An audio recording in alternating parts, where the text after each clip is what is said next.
I do want to say this. Hold on a second. Let me just go over barking. Hey! Shut up! Sorry. Sorry. Are you saying that to me in Austin or the dogs? Just want to make sure.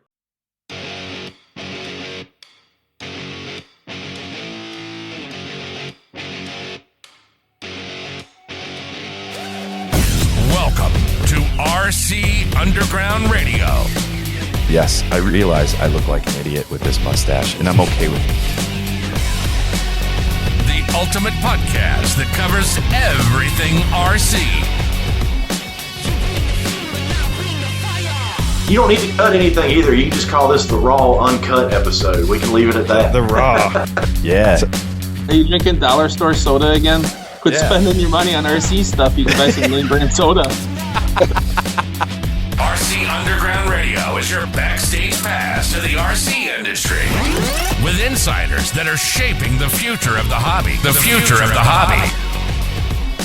When we bring this guest on, I guarantee people are going to go, are you kidding me? He wrote a song. I did. We're going to have to end this soon, huh? Yeah, no shit. And we're going to have to edit this. So, here are your hosts, Dave Brinkman and Ryan Ratzloff. All right, we want to welcome everybody back again for another week of RC Underground Radio. We got a lot for you tonight. We got a mystery co-host that we're going to introduce in a minute. And then we have our first guest of the night. So here's our mystery co-host, Austin Wentworth. Thanks for doing this with me tonight, buddy. Hey, thanks for inviting me back. I'm glad I didn't stick my foot in my mouth the first time. And let's bring on our special guest tonight. We got Austin Long from Fire Tower RC Raceway. Austin, number 2. Thanks for joining us tonight. Yes, sir. Thank you for having me. Yeah, for sure. No, this is going to be fun. So this is going to be interesting how we're going to know which Austin we're talking to, right? Again, we appreciate both you guys coming on. Ryan is out at RC Chili Bowl in Tulsa. He's trying to make us proud. He's been having a couple little difficulties here and there, but he's persevering. He's working through it. But when I chatted with him, he said, "Yeah, we're not doing great on the racetrack, but we're winning the party." So there's something to be said about that. So he's all the guys that came from Wisconsin. They're just having a great time. I guess they have a B&B like right across the street from the Expo Center. That's hot. I don't know how they nailed that one. It must have been Jason got that house put together. But yeah, they literally walk across the street and they're at the Expo Center and probably pretty much crawl back. That's what I'm assuming. Fun on and off the track. And they start super early in the morning. They're like out there like 7, 8 o'clock, starting practice and qualifying everything. I mean, I don't know. I probably couldn't get up right up at 7 o'clock and put an RC controller in my hand. Yeah, right? Mm-hmm. Right? Yeah, they put in the time, and that's what Ryan said. He goes, you're there all day, and he said, but it keeps moving along, and before you know it, you're racing again, especially when you're running 2, 3, some guys run 4 or 5 classes, I guess. So they're staying busy. They're having a lot of fun. Justin Haley is out there with them, so they've been having fun chatting with him, and he's doing really well. I know he won his qualifier, I think, earlier today.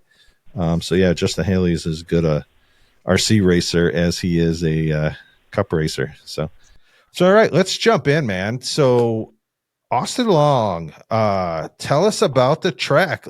You have been burning up the internet from the time that you started laying down the lumber to now. Every day somebody, or including yourself, is talking about that track. So give us the lowdown on the racetrack. All right. Well, it started off as, okay, let's build a track for 1RC cars. And the first time I seen the car, I was like, this thing is sweet. I raced dirt oval, but it's been 10 years ago. We run street stock B4 buggies.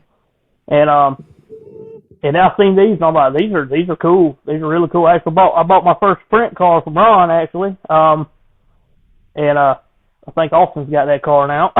We actually talked about it this morning about me wanting it back. But and I bought it, and I had a buddy of mine. We raced together 10 years ago, and he got a sprint car. basically it was like, how are we gonna build a track? And I said, let's just lay some plywood on it down and see how it does. And I did that, and then we sealed it, just water sealed it, because I am under a shelter, and it is an old shelter, and it does have a leak or two every now and then. But we laid the plywood down, and we run on it. We said, man, these cars, they hook up pretty good on this plywood. When it was surprising, and I sealed it, and it got slow. The cars wouldn't hook up for nothing. I said, man, I done messed up. Well, I sealed it again, and then we just put the laps in, and now if you ever look at a picture of the track, there's a black groove all the way around it where it's just laid rubber.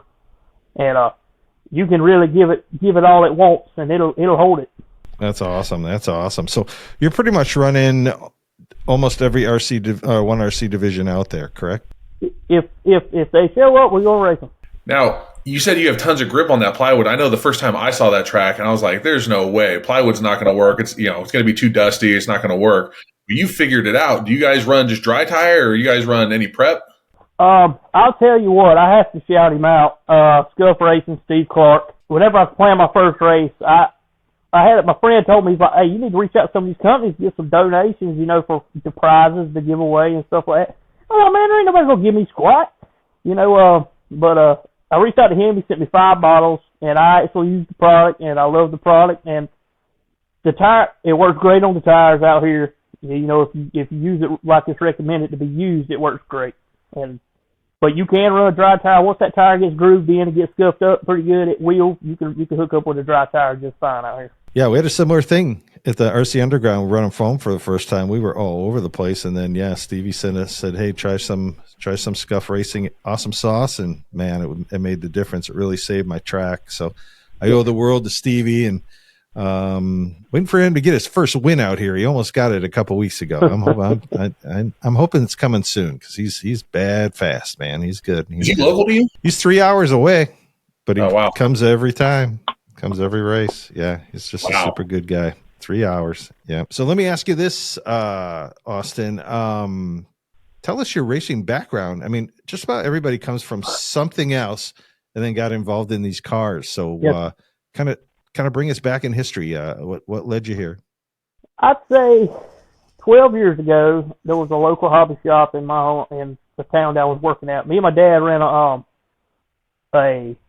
fast lube and brake repair shop. We replaced brake pads on cars, and we changed the oil, and we had a car wash. And we got come up to the car wash, and he's like, hey, I've got a hobby shop. We kind of selling out. And I'm like, well, all right, I've seen them on YouTube and everything else. And I was like, man, I'll see what you got. And he had a brand new 2-wheel drive Slash with the Kawasaki body on it, green and black, had a BFG wheels on it. I said, man, this thing is awesome, and I brought it home, and boy, I beat the crap out of that thing. There was I know y'all have heard of, there was another hobby shop in Darlington, South Carolina. I'm about 30 minutes from Darlington Raceway, and I walked in his shop one day, and he had a bunch of these, and he had a short course track out back, and I took the truck out there, and I couldn't get it to do nothing. It had an XL5 in it, speed control, old Titan 12T brush motor in it, and guy's like, you can throw that junk in the trash. Get your VXL put in there. So I was like, okay. So I did that, and I started racing there a good bit, and I raced there for about 2 years, and he finally shut the place down. So I sold out. I actually bought some rock crawlers, and me and a few other guys, we rock crawled. We got down to the river landing and climbed the rocks and the sand hills and stuff, and it was always fun. And eventually, I heard about a dirt oval opening about an hour away from me, and I went down there. They were running 8-scale Austin late model nitros, and them things were just nasty fast, man. They loud, man, sound like a weed eater wide open, and them boys could drive, and I'm like, I can't hang with that. But and then they started a street stock class, so I bought a B4 and put old McAllister Camaro body on it and ran some races there, and ran against some good guys. And after that, I just kind of lost it, and it got where money was a big thing. That if you didn't have the money, you weren't going to go fast, basically. So I quit with that, and this past summer, I found out of another dirt oval. They were running box stock, 2-wheel drive slashes. They run late models. They run street stock. So I went and bought a slash and put a late model body on it. One of them MR custom bodies. They were good-looking bodies. And raced it for about half the point series he had. And I seen these 1RC cars. I said, man, I got to have one. I bought it. And that's when I just strolled out the dirt oval, stuck with the 1RC, built the track, and here we are. Man, now, have you noticed, like for myself, when I got into RC, I was doing 10 scale stuff just like you were, and then now I'll get rid of the 10 scale weekend just to go race 1RC. Are you kind of the same way now? I mean, especially owning a track? Most definitely, because I mean, it's the smaller package. You ain't got to haul around everything that you have in the house to go race them. For the money, you can't beat it. $200, you can go racing just about on any 1RC track there is.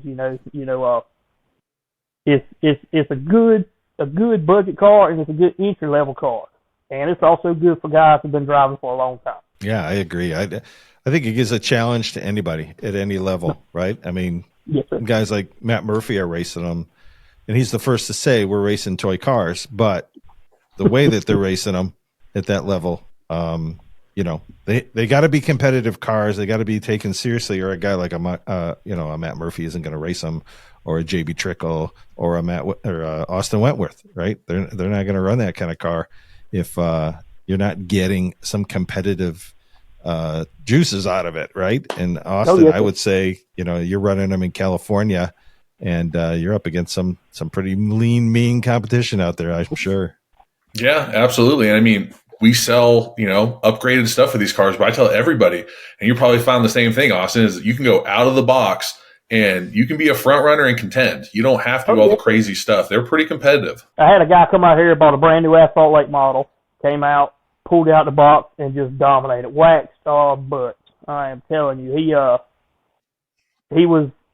could drive, which he was.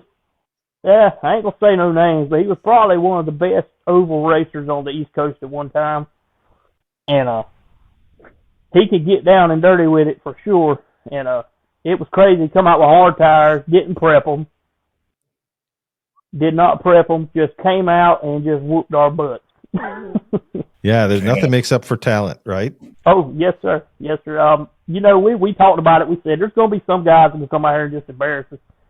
That's the reason we're practicing here, because I talked to Matt before, and I told him, hey, I'm gonna get a crowd and come up there to Mooresville one weekend, and we're gonna burn the house down. There you go. That's right. Yeah, well, I'll have to talk about that behind the scenes, and I'll just show up on that place, right? Just walk in the door and have people from the Fire and have people from the RCU and California, and just all walk in and say, here, we're here to take over, right? That'd be super. Just a whole invasion. Great. That would be something else for sure. So what would we say would be the biggest difference, and maybe there isn't, from Southern style oval racing and Cali style oval racing? I don't really think so. Racing is racing, man. I mean, I tell everybody to come out here to race. There's two things that's going to happen. You're going to wreck somebody, and you're going to break something, whether you like it or not. That's just the way it is. So, but I don't really think there's any big differences. Maybe the attitudes. What do you say to that, Austin? Out here, oval racing is just another fun thing that you do. I feel like on the East Coast and in the South, it's not something fun you do. It's your lifestyle. It's your heritage down there. It's crazy. And everybody that I know that goes to the East Coast to race, they come back saying it's a different level over there.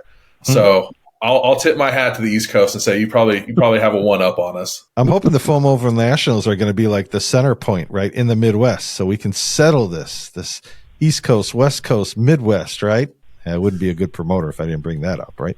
I love that. Yeah, hopefully we're going to have we'll have guys coming from all over the place, and have ourselves a good 1RC show. Well, so you just started out. What would you say was the biggest hurdle starting the track out? Really getting the word out there. I've never been a real tech savvy person, and Facebook has been dominated for me to be able to get the word out. We're at almost 300 members of the group right now, and half of those guys I know, really. I mean, there might be people I went to school with 10 years ago, but they're interested, and they usually every time I race, somebody new shows up, and that's the way I want to keep it going. You know, I try to keep the rules as simple as possible. You know, one RC part, optional parts, or with the optional parts and everything, and just try to keep the rules as simple as possible. That way, the new guy can come out here and pull a car out of the box and race with us. So, what would be some of the key areas that you're finding? Everybody, everybody has speed talent, right? So, is there any things out there that you're catching? Anything with bearings or anything like that that's going on that from a tech side? Are you pretty much seeing any innovation happening? I do allow the ceramic bearings, RC Speed Secrets bearings. Those are really good bearings. I do allow those, and I haven't really seen anybody trying to bend the rules too much yet. But if you ain't cheating, you ain't trying. That's right. It's coming. Yeah. Oh yeah. How about you, Austin? What do you see in the Cali area? I think probably the biggest one is checking gears. That's a quick one that you can see. That's a way to do it. Tracks are just so dependent or, independent, right? I mean, 50% don't want ceramic bearings, 50% do. Some you can't run aftermarket bumpers. Some you can't. I saw a track near me that says you can't run adjustable radius rods. And I get trying to keep it, one RC stock, but I think also we're out there to race, like Austin just says, like we're trying to find the edge. We're doing fun stuff. And that innovation is kind of what, I love about, the big car circle track racing and these. And right. I'm not out there trying to cheat anybody, but I'm going to try and find, that extra half a tenth on you. Yeah. I always say, this is the one form of racing where innovation isn't going to hurt your wallet, right? Okay. You talked about, an adjustable rod. That's what aftermarket is $6. Yep, right? Exactly. I mean, I'm sorry. One RC off the shelf is $6. That's worth experimenting with, because if it goes well, okay, it was $6. If it doesn't go well, okay, it was $6. Not saying that to some people, $6 could be a lot, and I'm not making light of that. But if you're in the hobby, there's just some money that's spent, whether it's just upkeep or if it's upgrade. You're spending some money, and I don't think there's any other form of RC where you're not really spending that much, right? And that's just the way we look at it here too. Is we kind of welcome innovation, right? As long as it's, I don't want to see it 3D printed, right? So like I bought a car, and it came with those aftermarket upper control arms. Yeah, A-arms. Took them off the car, right? Because I think we talked about this, right, Austin, a couple weeks ago. Like, great for those guys that they figured it out, and if there's clubs that allow it and they're seeing some performance out of it, not a problem. But in the spirit of one RC, we can't get too far outside the gate, right? Or it's just gonna get out of hand, and then it'll be like every other form of RC. But people say, well, you're talking to yourself in the mirror because you allow this and you allow that, but then you don't allow that. It's like, yeah, I mean, take it for what it is. Every track is gonna come up with their own rules, but I could pack up tomorrow and head over to your track, Austin, and all I got to do now, from what I'm hearing, is buy a set of bearings if I choose to, right? Like I can buy these bearings and then I could race them, or I could just say, hey, the bearings aren't going to make that big a difference, and I can stay with what I got. But I can show up tomorrow and I could race. Would you agree with that, Austin Long?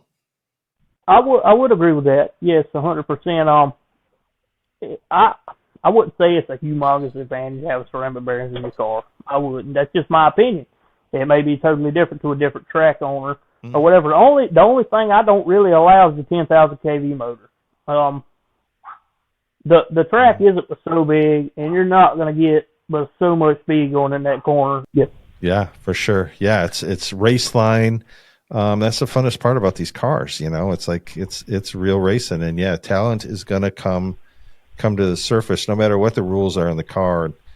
I kind of get a kick out sometimes because I think the factor that no one ever talks about when they're talking about, like, well, you shouldn't allow this body, or aerodynamic, or this or that. It's like, come on, we're running on tracks. Some of the biggest tracks we run on are 30 feet long by 16 or 18 feet wide. I mean, let's not forget about the bump factor. There's a lot of carnage that goes on. Like you said, Austin, be prepared, because you're going to run into people and people are going to run into you. That's just part of it. I agree 100%. You could tell me, I got a difference with guys. I call them practice drivers and I call them race drivers. Anybody can go out there and practice and be fast, mad fast, but whenever you get 4 or 5 other guys out there with you, it's a whole different story, because they're wanting to go mad fast right there with you. And it does.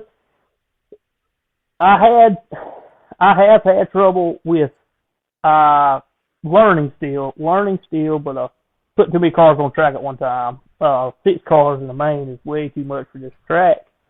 And last weekend I had a lot of carnage, and actually broke the controller on my asphalt late model and everything. And it's just, I'm still learning, so that's all there is to that. But just trying to take the advantage away. People were cutting the corners at the track, so I had to build new basically infield walls around what I got existing, just so the lap times will be a lot smoother and even out and all that. But it's still fast. I mean, you still can run probably 2.8, 2.9 the way it is. With compared to, you could cut the corner before and run a 2.2 or just blow everybody out of the water.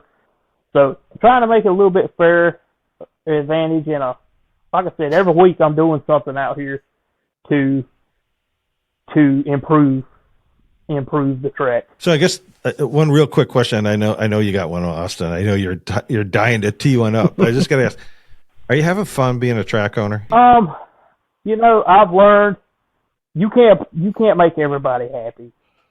You can't make everybody happy. Mm-hmm. That's just all is to it. I got friends that come to me that are close friends with me that race with me. Hey, can we do this, and this? I'm like, no. Is it in the rules? They're like, no. I'm like, we're not going to do it. I'm not going to change the rules right in the middle of a series. So that's all I have to say about that. But yeah, and I mean, so I guess what I want to know is, you've kind of taken this whole community by storm, right? It's a small community, but like, as you've seen on Facebook, it spreads like wildfire. No pun intended on your track name. But when was the first race you had at the track? And then today, if we had a race this weekend, what's your average car count you're expecting to see? December 9th, I had my first race. Now, granted, I have free entry, all kinds of giveaways, and I had a 150 lap dirt late model race for $100.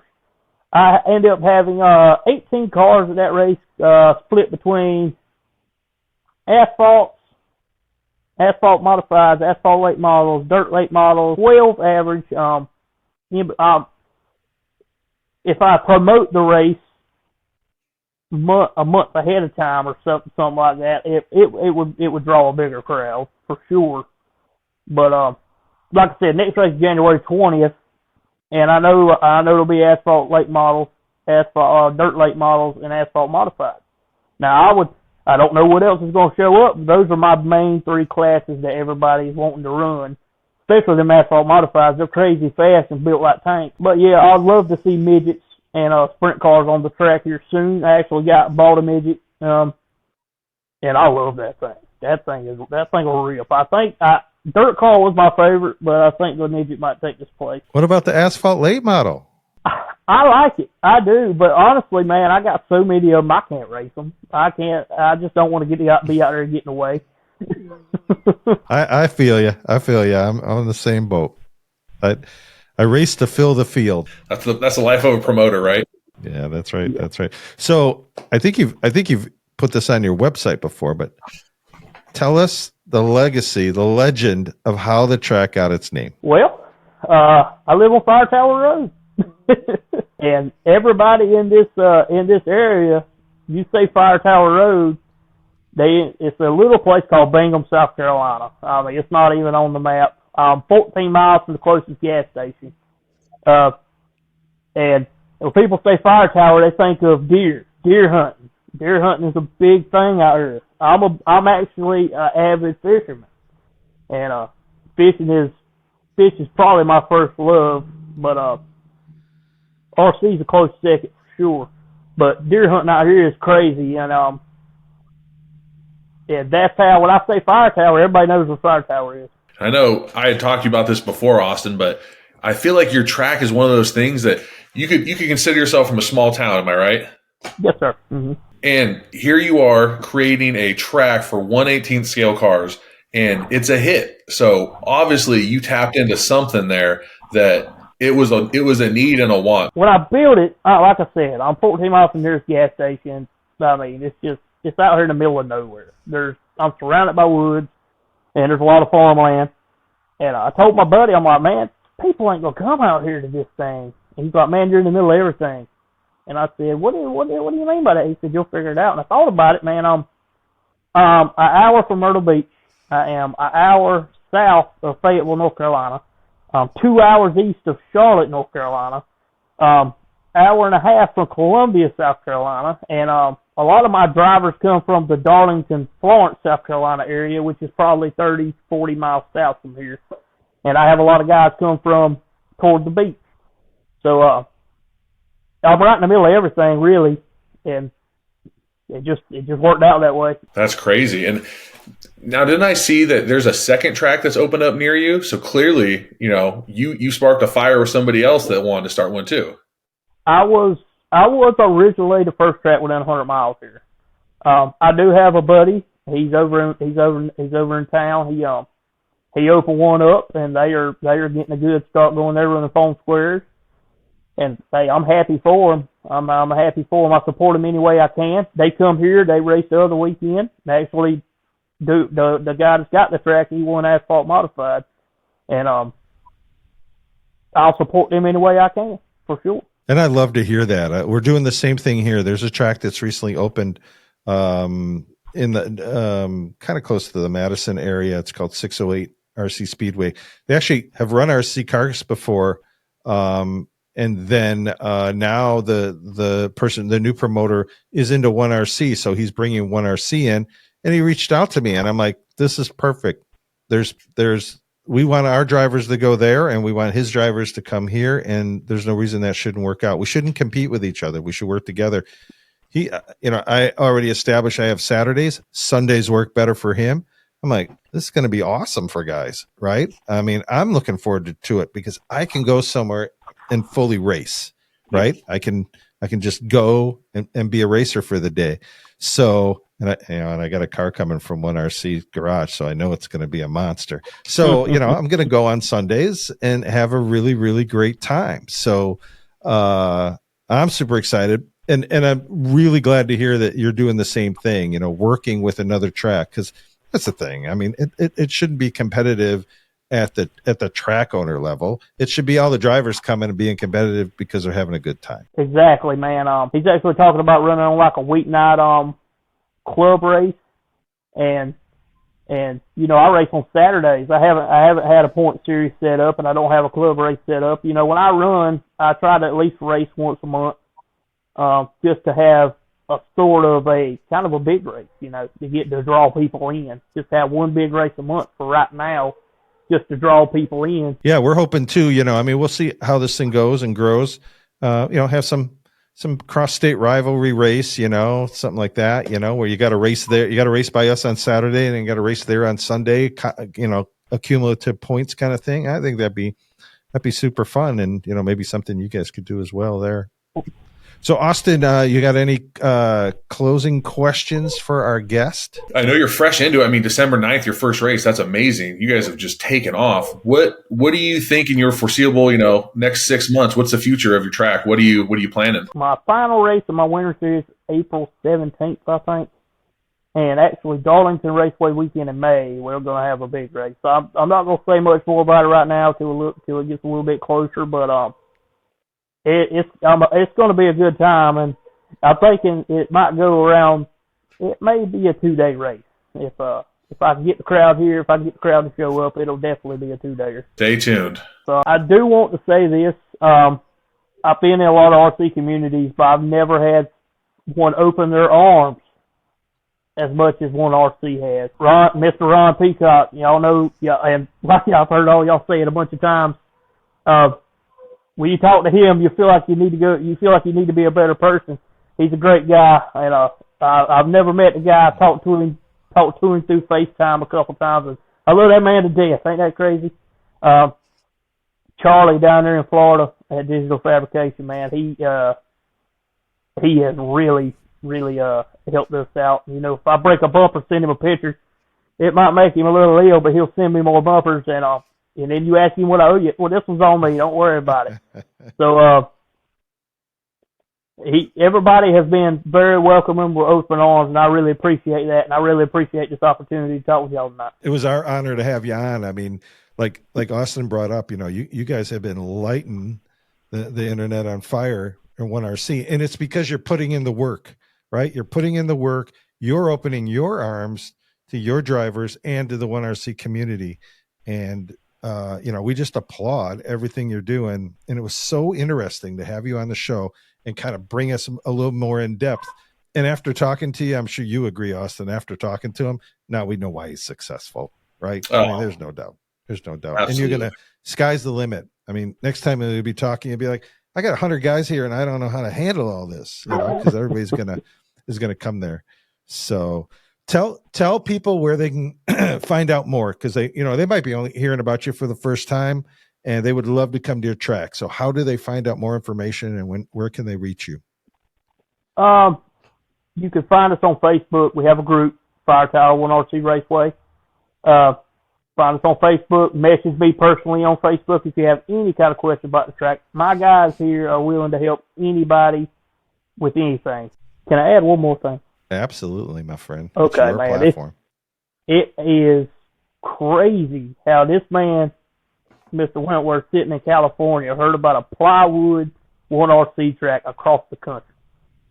And a guy asked me what I call it, and I think I'm going to start calling it the plywood paperclip. How's that sound to y'all? I like it.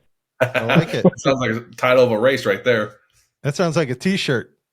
Yeah, definitely. That'll look good on a T-shirt. I might do that, and I'll be sure to send both of y'all one. How about that? I'm in. I'll wear it. I'll wear it on the air. Proudly. Again, we can't thank you enough for joining us tonight. Continued success with your track. All you got to do is be on the internet every day, and you're going to hear something about the track. So you guys are doing a great job promoting that track. And yeah, we just wish you the best. So thanks again, and we hope to have you on the show again real soon. We bring on the race winners, and this guy keeps winning races, so we got to keep having him on. George Murray. George, thanks for joining us again. Hey guys, good to be with you again. Austin, I'm going to let you start out with the questions because I kind of hogged them all in the last one. Man, the Milwaukee Missile, I've heard, huh?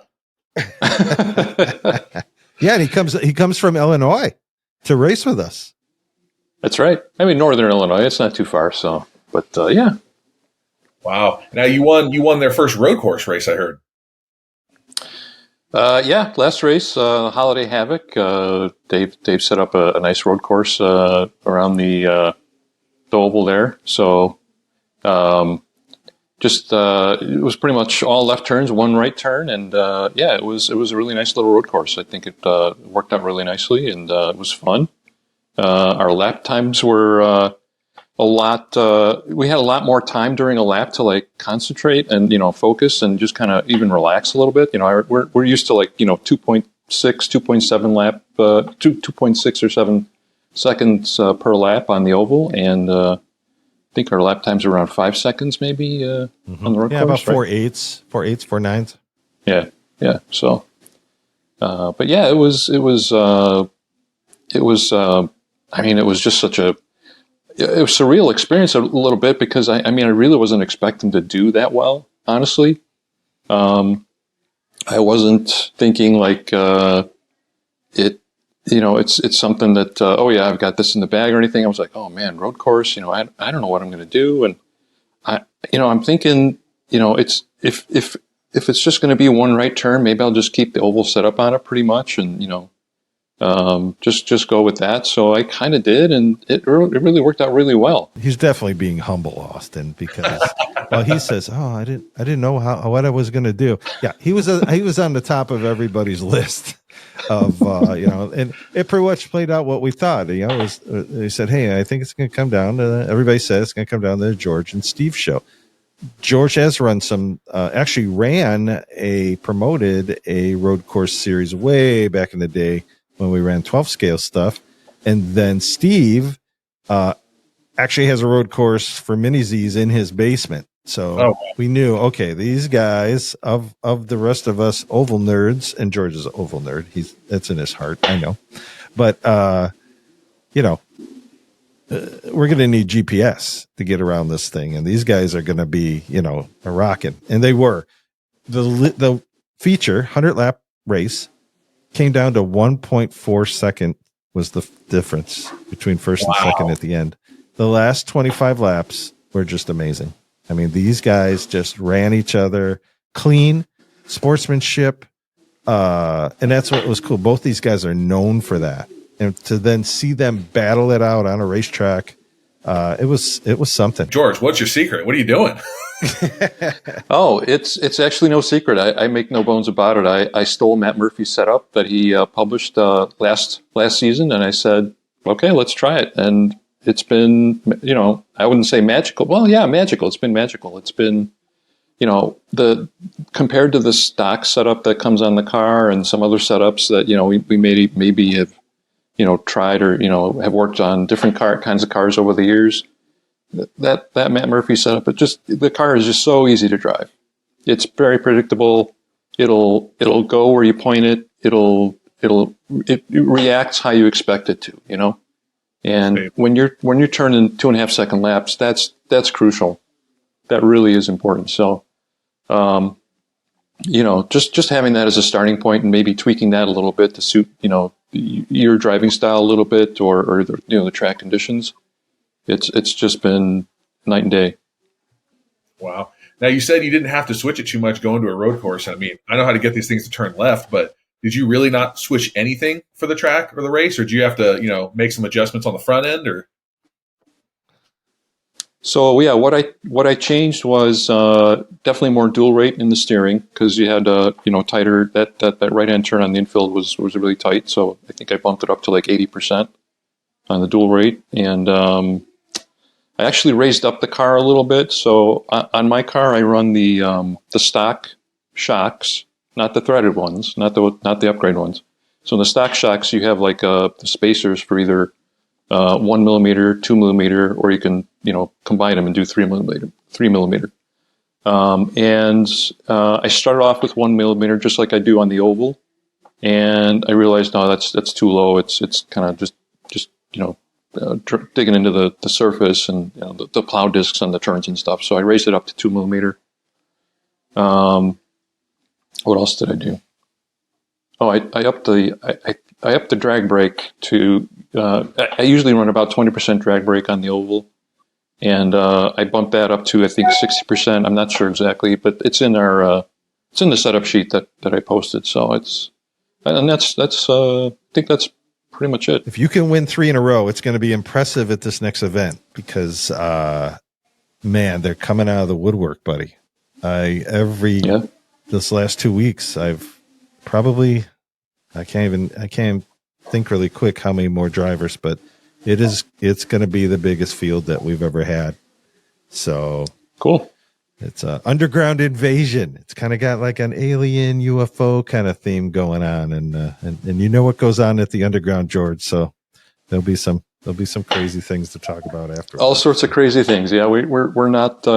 We can't even begin to imagine what's going to happen. Whatever we're imagining, it's probably like, even more out there. On your typical oval races, George, are you usually contending for wins on the oval, or is the road course kind of where you came alive? Well, I won the other race I won.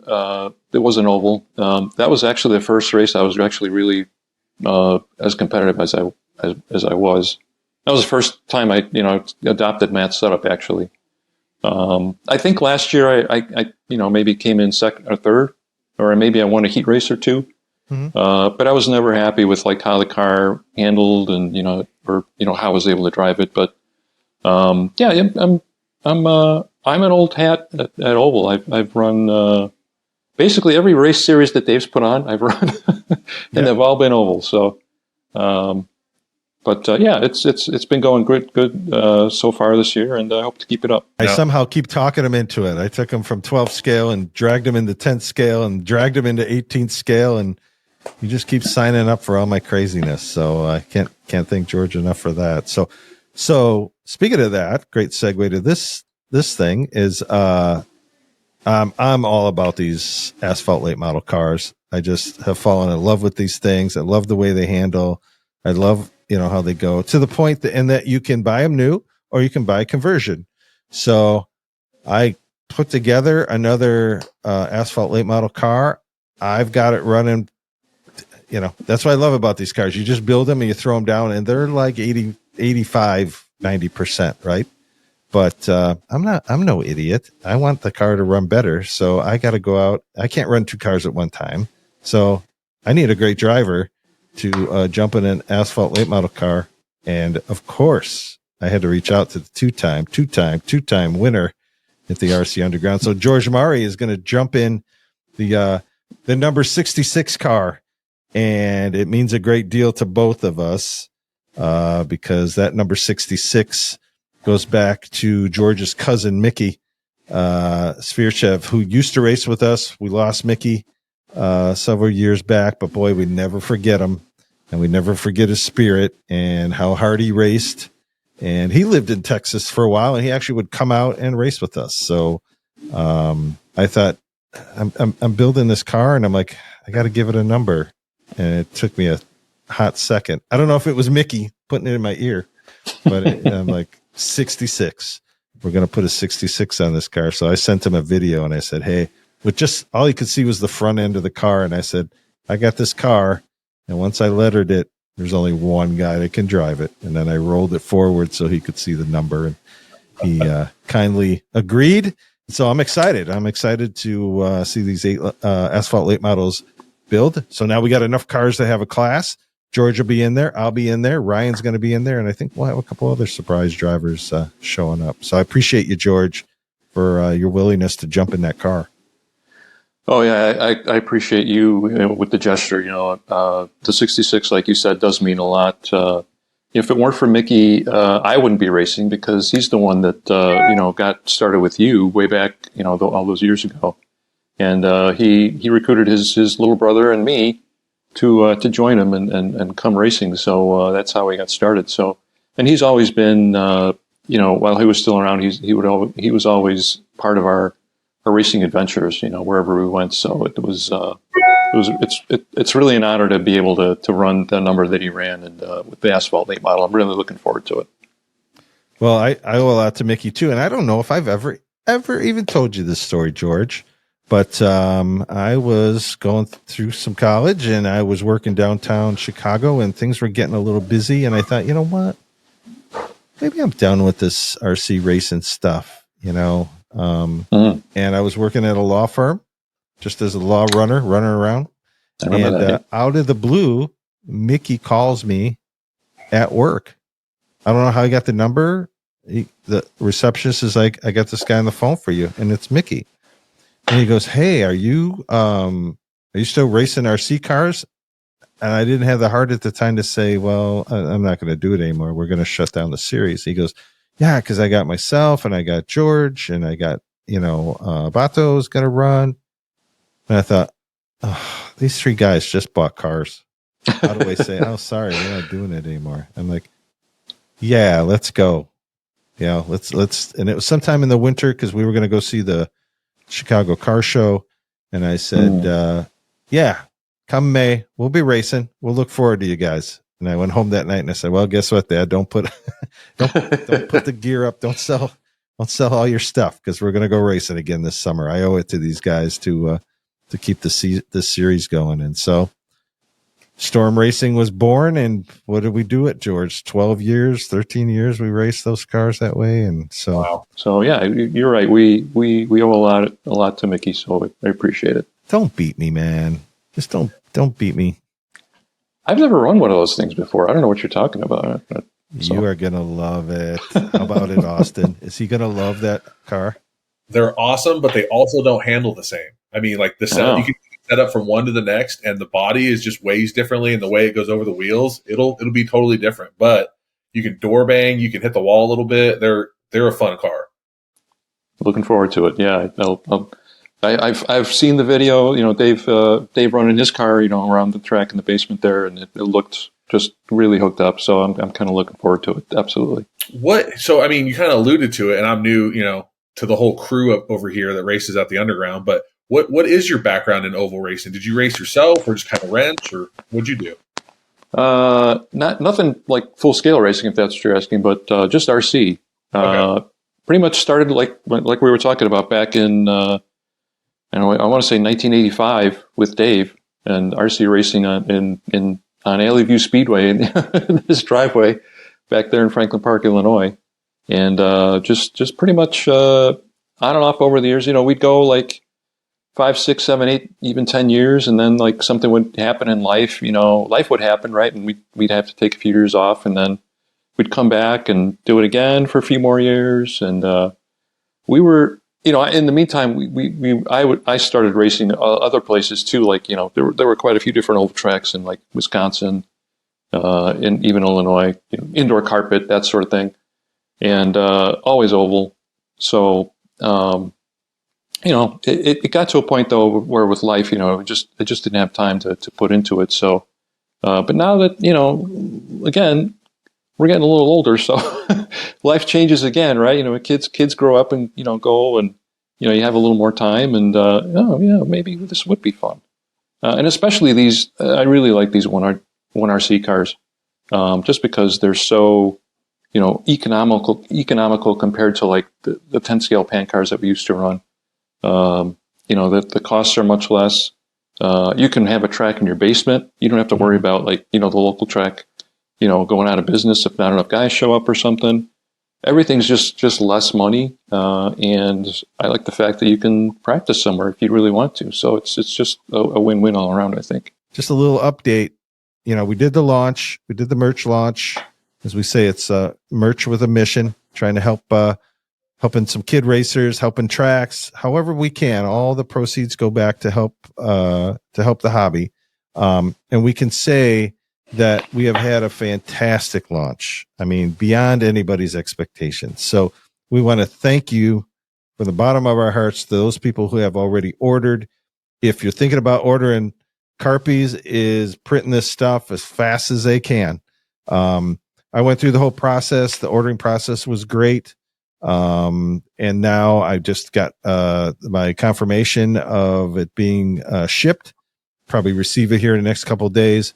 So less than 10 days from order to delivery. Not even. I think it's like 8 days it'll be. So everything's working out smooth. Cannot thank our partners at Carpies enough.